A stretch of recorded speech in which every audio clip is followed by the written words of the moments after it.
name is Jan Frazier, and I try to help people figure out how not to suffer anymore.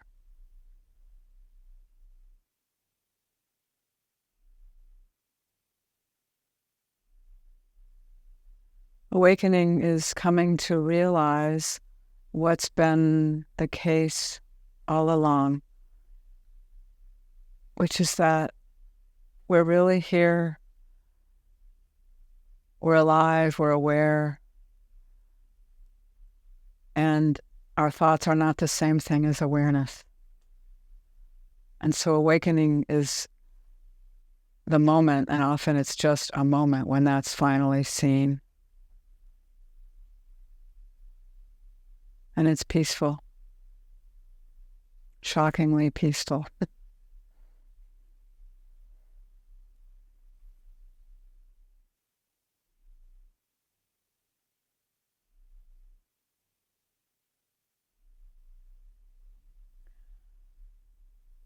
I was sitting on my bed, thinking about the mammogram I was about to go for the next day, and it had always been an extreme anxiety-producing experience, which I had once a year. And I was tired of feeling so scared, tired of being afraid of dying.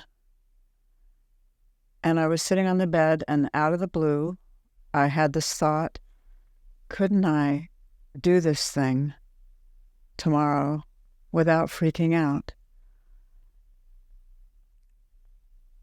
And there was a thought, really, just a thought.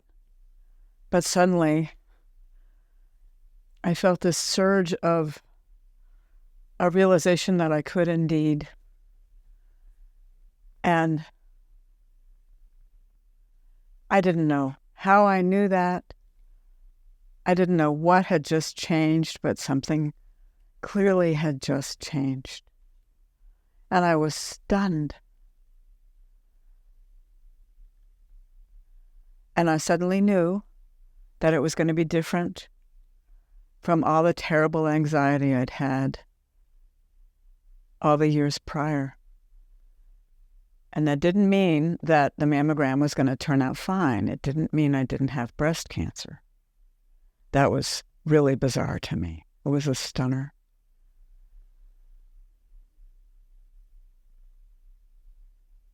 And I got up and went into my partner, who was busy at his computer. And I just stood in the doorway. And he finally looked up. He realized I was there, and he said, "What?" And I said, "Something's just happened." And I told him.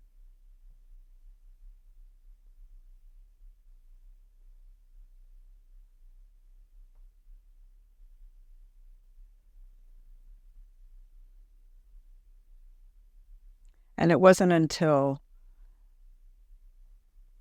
the mammogram was the least of it, as it turned out. I didn't realize that then. That was miracle enough. I wasn't afraid when I went for the mammogram, but in the coming days, little by little, I began to realize it wasn't just that fear didn't seem to animate me anymore. I felt peaceful, completely without my ordinary ongoing stress. My mind was still. My outer life was basically the same. But it was many months before I understood that this was awakening that had happened. It was a long time, really. All I knew was I didn't hurt anymore in the way I had. And my mind was quiet.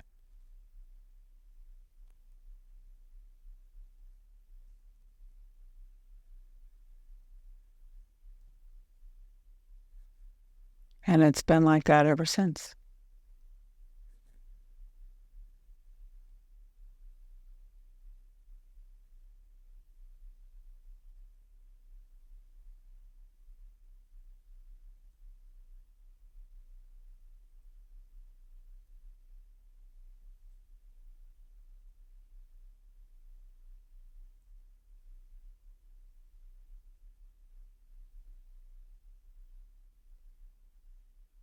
And I don't know why. I didn't cause it.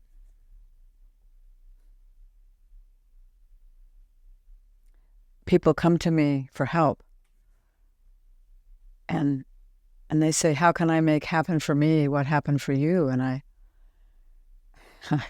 stumble around and say, I don't know, I didn't cause it to happen to me, but over the years I've had little insights here and there that maybe are sometimes helpful to people. I hope so. It's very humbling.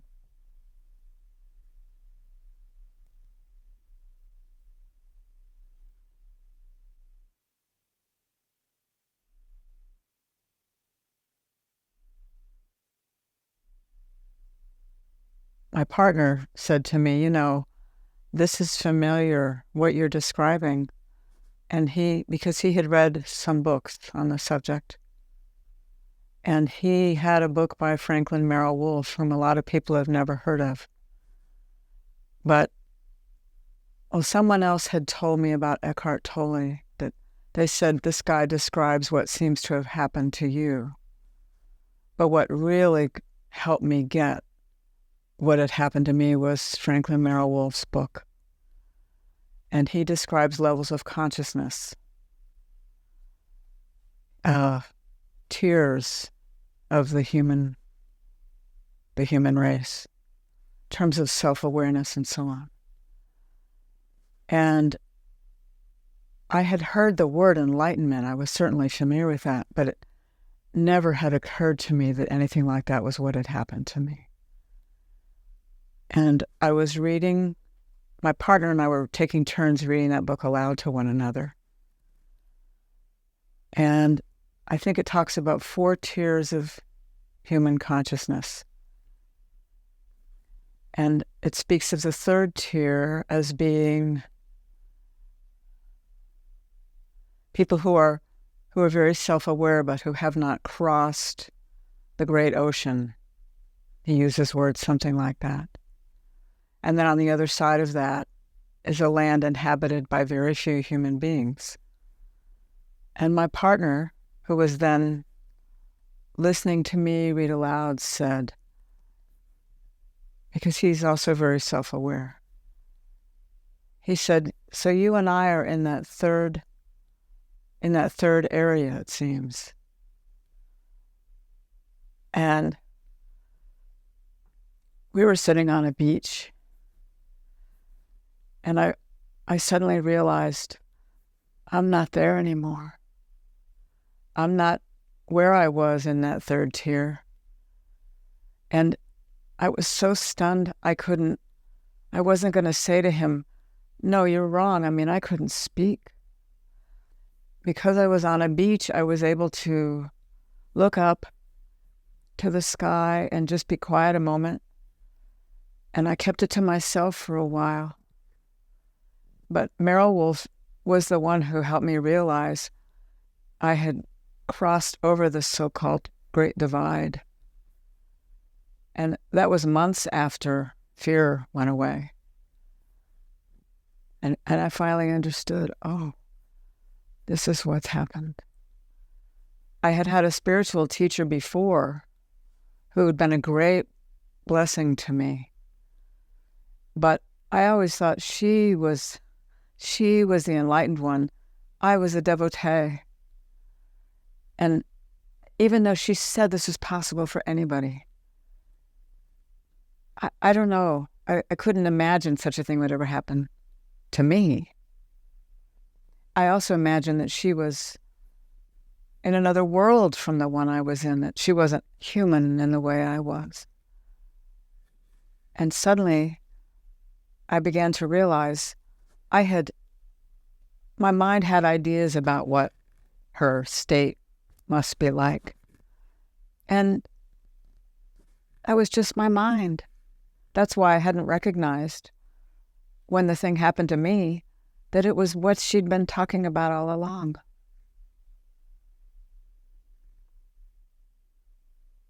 We think we know.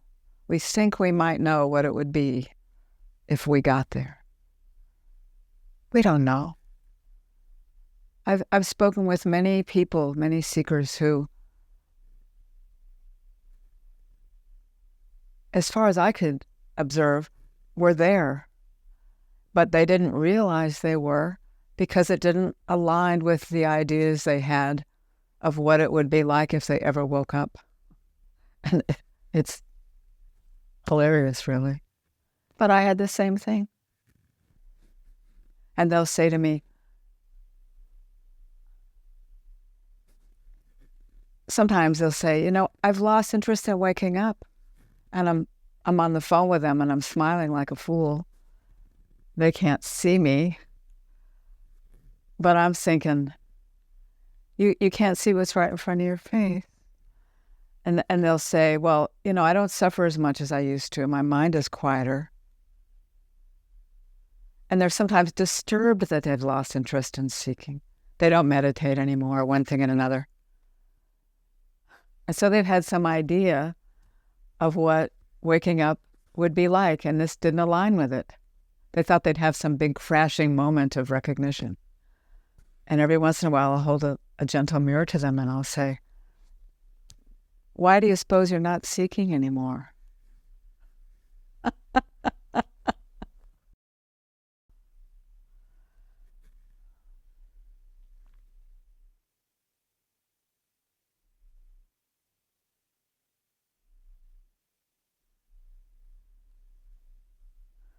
The benefit of awakening is that we're really here. We don't suffer in the way we did before, but the benefit of knowing that I'm awake, if a person knows, I don't even know that it would be relevant for a person to know. In my case, it helped my mind. My mind was curious, what the hell has gone on? And we do still have minds. And so for me to finally be able to put it in a context and say, oh, it was satisfying to my curiosity. But I've seen in some cases people who, when they realized they were awake, in some way it changed them. It made them feel like, oh, now I need to be a teacher, and they managed to find an identity in being a teacher. And I've thought maybe they would have been better off if they hadn't, I don't know. But for me, it was a real light coming on to understand what had happened. And it also caused me to have the thought, maybe in some way I could be of use to other people. Maybe. Because it had become obvious to me that what had happened, in my case, was possible for anybody. I had always thought waking up before, or enlightenment, whatever we call it, had to do with some kind of an achievement. And what I realized was that it's a fundamental part of the human condition to be aware, to be present, to feel oneself being alive. I hadn't achieved anything. People often have that mistaken impression that it makes them better than other people. And when I first started sitting in front of people and offering them some kind of guidance, or in some way trying to let my experience benefit others who cared about this, the woman who organized the event would bring a very fancy chair from her house for the teacher to sit in, like I was special. And everybody else in the room was sitting in folding chairs or sitting on the floor. And it kind of broke my heart. I finally said, how about I just sit in a regular chair? I'm like everybody else. There's nothing special. And I understood why people would think it was special. I had thought my teacher was special, but one of the real revelations to me was that I hadn't earned this. If people earned it, I've met so many earnest seekers who have tried and tried and tried, and it has eluded them. Well, meanwhile, I hadn't really even been trying. I stumbled onto it. So in some way, it really is the innate condition of all of us. And at the same time, it's a miracle when somebody lands in the recognition of it and it is stable. That's a miracle. And I can't account for why it happens when it happens that way. For some, it comes for a time and then goes. I've heard so many stories of that. And I don't know that it's going to continue for me.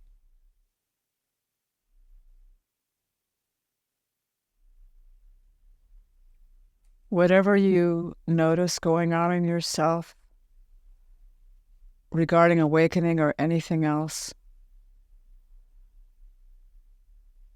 to the extent that you can allow your eyes to stay open, your heart to stay open, and your curious mind, if you look away from anything you see going on, some thought, some desire, you're denying yourself something that could be your friend. The more transparent we are to ourselves fully, if we want to really wake up to what we are, the more we're going to carry fine teachers along with us through all our explorations. If we wall off parts of ourselves from awareness and think, I'm going to wake up, I'm just going to keep this over here, we're not consciously thinking that. But if we are conscious of protecting ourselves from something we believe or feel, that is no friend to us. Coming closer to waking up is getting more and more real with yourself about what's actually going on in you, whether it's comfortable or not, whether you understand it or not, whether it looks spiritual or not. Be as transparent to yourself as you can stand to be.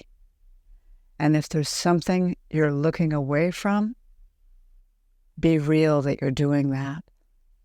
Be patient, love. Hang in there. It ain't over. The day may come when you'll screw up your nerve and look at that one too. We're not in charge of the schedule, the pacing of when we're able to look the fullness of a thing in the face. But if you want this enough, be truthful with yourself. Always be truthful with yourself. Don't give yourself high-flown ideas about how far along you've come. If you feel yourself getting more and more humble, less and less sure, good for you. We don't know anything. I include myself.